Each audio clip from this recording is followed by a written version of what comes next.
Welcome to the Day Report, Stage 2, where we're racing the USA Pro Challenge from Steamboat Springs up to Arapahoe Basin. Inside Team United Healthcare's car, there's 12 riders currently in the breakaway with a United Healthcare rider, Danny Summerhill, in a great position for us today. Moving along at a good speed, averaging about 41 kilometers per hour. So as the stage unfolds, we're going to try to get Danny Summerhill's stage file from his Pioneer Power Meter later on. Danny had to go across the move. He went up the first climb, Rabbit Ears Pass, which is a Category 2 climb, to protect the KOM jersey of Johnny Clark and potentially have a crack at it himself. The final climb is the climb up to Arapahoe Basin, which is a first-time finish for the USA Pro Challenge, 7 kilometres long and climbs up to nearly 11,000 feet of altitude, so it's going to be a pretty tough one.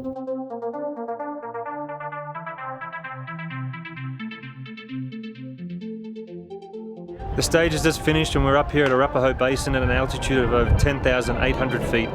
The riders put on a spectacular show and they were greeted by an amazing crowd as they were supported all the way up to the finish line.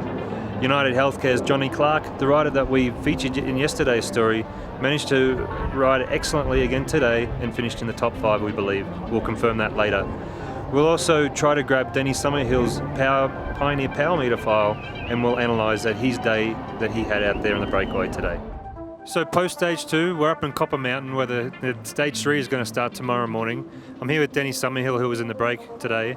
We're standing right next to this fiery ball of hell. When you're this high up, it makes such a difference than when you're racing California or at sea level for that matter, because you can't recover, there is no oxygen, and plain simply, you just can't breathe. So that's a very good point about the altitude. It makes it such a hard element to be racing up here. So we should just fast forward to today's stage, stage 2. You're in the breakaway pretty much right from the firing gun, right?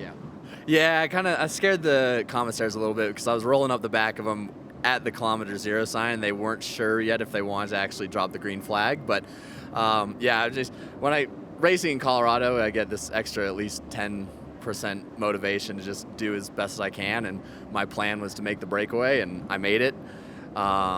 But yeah, it was full gas from the start, like kilometer zero. So, what was the plan? It is pretty hot here. We're going to move a little bit closer to the camera. What was the plan once you're up there? Like, what was the role for you today out the front?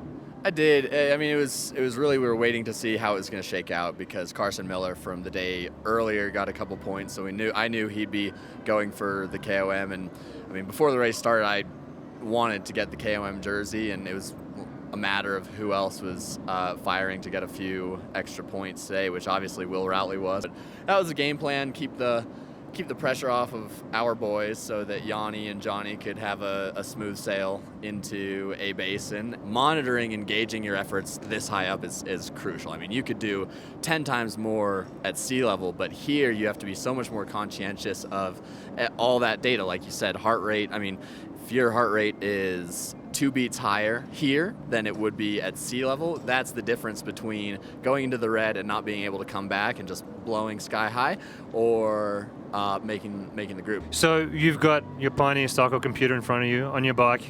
You've got a lot of information there that you can access. Are you looking at any of those numbers when you're out there racing, or are you using instinct and feel? Some days I'll be staring at my Pioneer head unit just for hours on end because those numbers are what's keeping me alive. Other days I go totally by feel. Thanks for your time, Danny. Thank you. Awesome ride today. Keep giving it up for the team. Good work. Appreciate it.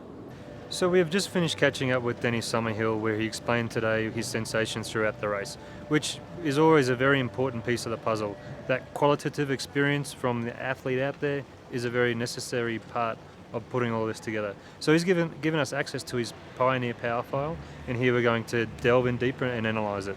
We have downloaded Danny's power file from the Pioneer Cyclosphere site down to Training Peaks WKO, where we're going to analyse his file in greater detail. The first thing I'm going to look for is where he was establishing the first breakaway of the day, and you can see that was very early on in the stage. As he mentioned before in our little conversation, it was pretty much as soon as the gun dropped, as soon as he pressed start on his computer, you can see him attacking, and that was the initiation of the break. From there, the first part of the race was this valley leading up to the Rabbit Ears climb, which was a Category 2 climb out of Steamboat Springs. Pretty long climb, this one, and all the riders were pretty nervous about this before the start this morning, so we saw a lot of riders on their trainers warming up just to make sure that they had the bullets to go out of the gate. Rabbit Ears Pass was 34 minutes long.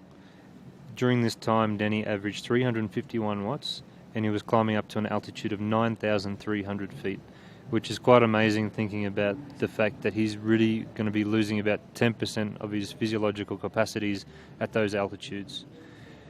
From that climb, as he was saying, his role was to be up there and defending the KOM jersey that Johnny Clark took on stage 1. So at the end of that long 34-minute period, he attacked in order to try to make the first place over the KOM points, and this was 679 watts for a total of 1 minute and 13 seconds. So a really difficult effort at the end of that long climb. Didn't quite make it. He was second at that KOM, beaten by Will Routley, who was sprinting very well today for these KOMs. So from there, the break just kept rolling. Going into the second KOM of the day, Denny knew what his job was. And we'll scroll down and have a look at that and highlight that there for a second.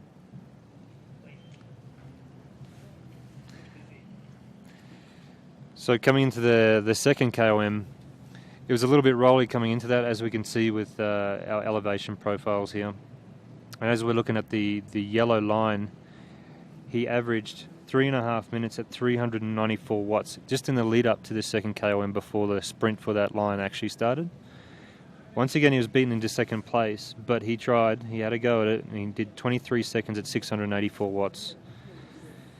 Finally, something else to look at for today's stage, and we'll just zoom out a little bit. So the final thing I want to look at here in Denny's file is the entire day, basically. As we spoke about, he was in the breakaway pretty much from the first kilometre of the day. They got caught about 15 kilometres from the line, so this was a total of 4 hours, and during that time he averaged over 305 watts, which is a pretty impressive effort.